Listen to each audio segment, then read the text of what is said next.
without a doubt, the most requested video. I don't go a day without a message on any of my social media platforms or emails or chatting to anybody or a call where people don't go, Matt, are you aware of the darts coaching facilities that are on ChatGPT?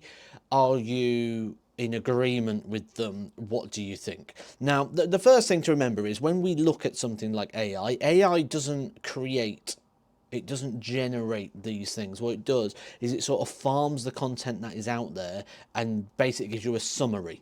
So it basically does all the research for you and puts it into one place. I have put in to ChatGPT, I have put, write me a darts coaching plan. And today we're going to assess it. And I'm going to give you the pros, the cons, what works, what doesn't. And this is for a beginner to an intermediate level. So here you can see, here is a clear practical coaching plan you can use for individuals or small groups. It's written, you can run sessions immediately. So this plan is going to move you from a beginner player to an intermediate one, apparently. Now I've reviewed this. There are some good points in here, I'm not going to lie. There's some great points in here, but there's also a lot in here that is very, very incorrect, and there's a lot in here that are very common mistakes that people make. So stay tuned, and we're going to break it down. Degeneration X. Right. Darts player, beginner to intermediate. Overall objective. So I like this. We've got a clear focus. Improve throwing and consistency and accuracy. I can't say it, but we know what it means. Great. Develop scoring power. We're going to need a bit of that, absolutely. Build finishing checkout confidence. Like that. Very nice. Introduce mental discipline and match routines. Good. Track progress with measurable benchmarks. So far, all ticks. All ticks. The one thing I would suggest in here, though, that already I can see we are lacking, is coaching points. So we're saying what we're going to do, we're not saying how we're going to get there. And this is a common theme throughout. So remember coaching points. So when I was coaching football, which, by the way, guys, if you're not familiar, I've got a degree in sports science, I've got a UEFA B licence in football, amongst many other qualifications, even down to working with SEN children, down to fundamental and key skills and movements. This was my job for a long period of time before I took up professional darts. So I'm absolutely the person to speak about this stuff. Coaching points. If we was going to talk about football, I would say, right, we need our standing leg to be here, we need our lead leg to be here, our weight distributions like so. We strike the ball using this part of the foot at this part of the ball, we follow through with this part, and all these different coaching factors we're going to put in here. Now, they are coaching points. Every single one of them. You cannot kick a football if you cannot stand on one leg. If you can't balance on one leg, how can I balance on one leg at pace to distribute my weight to strike an object with control? You can't do it. So you have to break it down and get those coaching points in. I think we skipped a few chapters here with some of these potential outcomes, especially for a beginner player. But we'll carry on. Session structure, very, very important. I love this. I really do like this to a degree. So we've broken the section down into a couple of things. Match play and pressure games, brilliant. Always end with some form of game to conclude. Absolutely, love that. Always start with a warm-up. Absolutely, 10 to 15, fantastic. Technical practice, it's pretty much all there. Whenever you structure a practice, technique, unopposed, working on the fundamental practices. How do I throw that? What's the thing I'm going to fundamentally work on within my technique? Then a skill-related activity, which is, as they put here, scoring and finishing drills. I'm not massively fan on how they've worded that, but yeah, a skill-related practice where you are going to use that technique and you are looking for a game, a result, an outcome, absolutely, and then ending with a game. So well done, that is decent. And then time to review and reflect. I would say this is more with darts data gathering and making sure we've got all that into place, but absolutely I'm okay with that, and the time here as well is superb. A lot of people say practice makes perfect, practice, practice, practice. No, practice perfect, and that would be perfect there in regards to that. It's not too long, maybe with a break in there as well. Psychologically, you wouldn't be able to practice for hours and hours and hours and hours and hours. So, right, we're underway. Let's have a look at what we've got in week one. So, week one, fundamentals and setup. Right, stance and balance, grip, No correct grip, consistency matters. Well, that's incorrect because there is a correct grip for where you grip on the dart. Now, where you grip on the dart will be in relation to the balance point, and then what sort of connections you need in regards to that, to the dart, is very important. Most people throw from here. Everyone says everyone throws differently. No, they don't. Everyone says everyone grips differently. Most of the time they don't. I would say 95% of people grip here, finger and thumb. Some people grip here, middle finger and thumb. But majority of people are gripping here. Now, there are different ways in which we can grip, where the thumb comes in front and the finger behind, or vice versa, where we're this way, we've got them in line. We might have it where it comes over the top of the dart, the thumb can come under. Now, that can be different, but the actual propelling, the thing that's going to send it through the air, that, not so much. So, straight repeatable throw, follow through. Brilliant. Okay, so we've got these focus areas. What it will not tell you is how to do it. So this isn't coaching, this is analysing. So that's the first thing. Drills, warm up. 60 darts at the ball, focus on rhythm, not the score.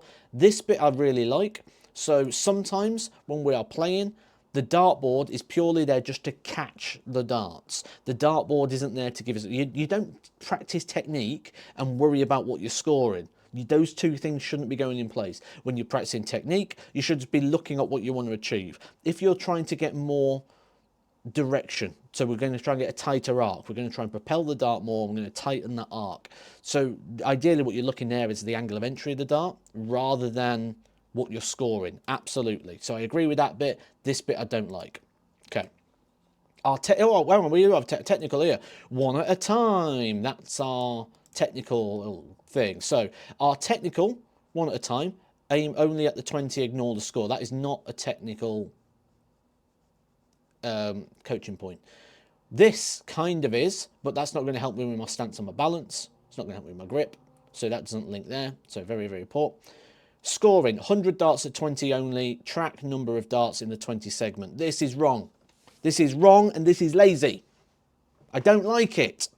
I've done a video on this before. I hate this bit of information. Now, the reason I hate this bit of information is because it is wrong. You do not stand and throw at the 20 100 times and see what you score. The problem is you will ghost yourself, and by ghosting yourself, you will personal best. You throw 100 darts at the 20, you score 2,000. The only thing you ever try and do is beat 2,000. So you chase your personal best, you don't chase progression. In this, we are looking for progression because you're looking to go from beginner to intermediate. That's a progressive story. That's a progressive journey. That is not progressive content. You want a progressive output, you've got to have a progressive input. That does not work. Finishing, singles. Singles practice? I mean, straight away. This is meant to be a finishing drill, and now I'm throwing at singles. What on earth? Okay, match, 301, single or double in, double out. Right, okay, that's fine. So we've restricted the play. So remember the different ways in which we can train, or the ways in which we can practice. You can have like warm-up drills, you can have practice drills, you can have isolated drills, where we isolate certain sections of the board. We can have a phase of play. A phase of play where we restrict what we're doing. This is like your 1-2-1. 1-2-1 is not a finishing drill, it's a phase of play, because you're not always working on the finishing segment. You might be throwing at trebles the whole time. So phase of play, 201, 170, 301, phase of play. It's not full game related, it's not 501. It's a smaller version of it to reduce the amount of time you're going to be on the scoring segment. Same with 1-2-1. You reduce the amount of time you're on the scoring segment. If you are not a beginner player and you're an intermediate or an advanced player, 1-2-1 is a finishing drill. This is where you've got to be careful. And this is where you shouldn't just copy what you read, because it needs to be tailored and personalised to you. So this doesn't do it. So right, we're 3 weeks in now. Right, what we've got? Accuracy and grouping. So focus areas, tight grouping, staying on target after misses, and visual focus. Okay, so that's what we've got so far. Drills, warm-up, around the clock. Brilliant, well done. So I'm going for grouping. So I'm going to focus on grouping, and I'm going to throw around the clock on singles. Well done, AI. That's fantastic. What a wonderful plan. Scoring, 3 darts grouping at the treble. Oh, fantastic. Brilliant. So I'm going from around the board on singles to now I'm throwing at treble 20 only and score only if 2 darts land in the same bed. What absolute nonsense is that? That's just randomly plucking things out. And this is what I see a lot of coaching plans looking like. Just random nonsense. Where's the progression from week 1 and 2? I'm 3 weeks in. And now, where's my progression? Learning zones, comfort, growth, stress. If we want to grow, if we want to get better at the activity, we set new goals, we anticipate, we are challenged, we are expectant, and we find that purpose. Now, here's the danger. Stress zone. Look at all those buzzwords. How many of those do you recognize from your own game where you're tense, you're fearful, you're anxiety, you lack self-confidence, and you're affected by what other people think? That is the danger that we have got right here, in the fact that I'm going from around the ball on the singles to now I'm going to try and hit treble 20s. That level of progression is far too much. And realistically, after 3 weeks of doing a proper productive plan, am I now going around the board on singles in the comfort zone where there is low risk and low reward? It's all over the place. It's all over the place. Just chucking drills on a plan isn't a structured plan. We then go in around the board on trebles, treble 20, treble 19, treble 18. Right, we're all over the place. Finishing, we're going to finishing now. We're on 40 to 60. 1 visit only, miss equals reset, and then 501 best of 3. I'm baffled. I'm baffled by that. Right, let's move on. Let's see what else we got. Week 5 and 6, power scoring and finishing. Focus areas, maximise scoring chances. Brilliant. First dart accuracy, very important. Understand dart behaviour, understand how that's going to work. Preferred finishes, drills, warm-up, bullseye challenge. 50 darts at the ball. We've already discussed why that doesn't work. We don't want a personal best, we don't want a ghost, and we don't want those throwing into targets all the time. I have got a video on this. If you want a deeper explanation, because I understand this video is going to drag on, go check that one out. I will put it on the end screen if you want a deeper explanation in regards to that. So absolutely ignore that bit of advice. That's terrible. Scoring, 10 visits at treble 20. Track average per visit. Okay. You're winning me over a little bit with this one. So we're now tracking an average. This is different. Tracking an average is different to tracking a best score. 2 different things. So yes, you're winning me over a little bit with this one. Track an average score. This is important in regards to making sure that you're monitoring and getting that progression in there. That's good. Switching, treble 20s to treble 19s, practice decision making. There's no decision to make. There's no decision to make right there because you've just made it for me. I'm going from treble 20s to treble 19s. So you've told me the decision I'm making, and then I'm practicing decision making. Makes no sense. Now, this happens a lot again in football, where you'll hear the coach go, I want to hear your voices, let's talk, let's communicate, let's do this. But you've not promoted me an environment, and you've not given an environment to promote that coaching point. You want us to get communication going, but you've put us in static positions, passing to each other, cone to cone, for example. There's no need to talk to each other because I know what you're doing. You're standing on that cone, I'm standing on this cone, we're passing each other the ball. You've done everything. There's nothing for us to talk about. What do you want us to do? Give me an environment that promotes me that opportunity to do that. This doesn't promote the environment to get out that coaching point they want. So no, not good. Finishing, checkout ladder, 32, okay, we're going up in 8s, must finish during advance. Okay, I like that, but there's no pressure on it. It said before about playing with pressure. There's no drop back. Now, remember, one of the key things about a coaching to get the most out of it, FA4 corner model, for example, we've got our technical, our psychological, all these different factors going in there. With this in mind, I miss it, I go again. I miss it, I go again. It's all about advancement, so it's all about winning. So this is where you start to develop that situation where you have a great practice game and you struggle in a match because all you're doing is focusing on the winning side of things and you're only focusing on that positive. So there is no fail back, there's no drop back criteria here. What you would be doing in something like this situation is go, right, check out ladder, we're going up in 8 points, great. So 32, 40, 48. You get 5 goes. If you don't hit it, you drop back. You get 3 goes. If you don't miss it, you drop back. So you've got that progression going in there as well.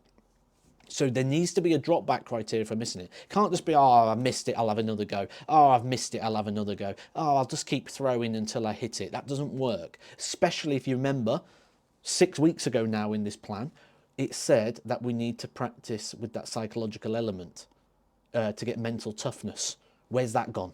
Now all I can do is win. I can't lose. So ultimately what you do is you don't get used to the ability of playing with losing. So you fear the loss because it's the unknown. So yeah, very, very dangerous. Got to make sure we get that psychological practice in there. 501 with scoring targets. Aim for 60 plus first visit. Well done, genius. Of course we're going to do that. What do you think we're going to do? Week 7 to 8. Focus areas. Mental toughness. Oh, here we go. This is going to be interesting. Drills, pressure games. 1-2-1, check out 3 darts only. Are you taking the mick? Are you taking the mick? 1-2-1, check out 3 darts only? Beginner to intermediate? Been playing for 7 weeks? All of a sudden you're taking out 1-2-1? Oh my goodness. Must finish or restart. Right, okay, well done. We're now playing better than professional standard in 7 weeks. What a great plan this is. Scoring under pressure. 100 score challenge. Must score 100 in 9 darts or fewer. Must score 100 in 9 darts or fewer. Well, that's... We've just been taking out 1-2-1 in 3 darts. Now I've got 9 darts to score 100. Please don't use AI as a coaching mechanism, guys. Please. That's what you should take from this. Game shot drill. Start on 40, miss equals opponent imaginary checkout. Don't get that. Full match format. How's that different to what I've just been doing? 501 with scoring targets. How's that different? That's exactly the same. Practice walk-ons, marker calls and pace control. Right, guys, to get you ready for the match, your psychological practice is to practice walk-ons. Get your Spotify out, guys. Get your Megamix on. This can make you a better player, this will. Go do your walk-ons. We're 8 weeks in now, you're ready. You're ready. You've had your 8 weeks ChatGPT training plan. Get your walk-ons sorted. Right, okay, let's move on. Coaching points. Consistency beats perfection. How does anything beat perfection? What a stupid thing to say. Perfection is perfect. I don't know if you noticed, but I'm getting more and more annoyed as this video is going on. How can you beat perfection? What's better than perfection? Give it a 9 dart. Give it a perfect 9 dart leg. Or but if you practice your consistency, I'll just have perfection again. I'll just do a 9 darter. Like, don't overcoach grip or style. I agree. I agree with this. That's a good point. Granted, this hasn't given me any coaching points yet, remember. There's no coaching points in this whatsoever. But don't overcoach. Absolutely. Overcoaching can be a problem. I talk about this a lot in my sessions with people. When we do a session, sometimes they want more. Like, right, we've done that. What shall I do next? And it's like, we'll do next. Right now, 6 weeks progress. Let this set. So 6 weeks, then we do the next progression. Some people look for too much progression in one go. Like, I want to do this. It's like you can't do all those things at once. Focus on 1, maybe 2 things at most. Encourage a repeatable pre-throw routine. Very important for the psychological aspect, especially in keeping the conscious brain quiet. Absolutely. Focus feedback on process, not just results. Agree. Agree very much so. Also look at the behaviour of the dart. Have you got a consistent angle of entry? Is the dart behaving well through the air? Loads of different factors rather than just your average. Absolutely. If you can control the tungsten, you can control where it goes. Track progress weekly. 3 dart average, checkout percentage, and first dart accuracy. 3 dart average, I don't put this as part of my tracker. And the reason for that is because for me, a 3 dart average is a byproduct of doing everything correctly. If you the average will be a little bit off from time to time, depending on if you miss a few doubles or if a few things change throughout the time. Certainly as a beginner player, you'll be hitting 18s and 12s, and then as you get better, you'll start hitting 5s and 1s. So that's an issue as well. So 3 dart average is not something I would advise to track. 3 dart average is a byproduct of doing things correctly. So far, would I recommend ChatGPT? No. Is there a couple of things in there that I would use or I would say are good? Yes. But in general, Should you be using this to write your plans? Absolutely not. That is a load of gobbledygook nonsense that is not going to make you better. If you want to be a better dart player, you need to be progressive. Progressive overload. Progressive overload is the most important thing in anything, whether it's darts, going to the gym, whatever you do, progressive overload. Not one point of this have I seen anything progressive. We're up to week 8. 8 weeks in. That's 2 months of you following this plan, and at no point have you done anything progressive. It's just chucking new random stuff at you, when really we should be looking at that first and that second week and going, right, what have we done here? Can we progress? Can we progress? Can we progress?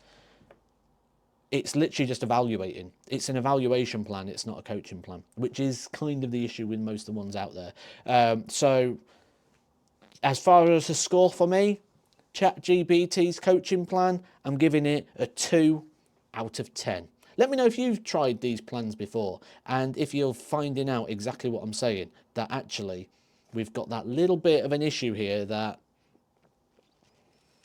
we're not really finding any progression. Catch you soon.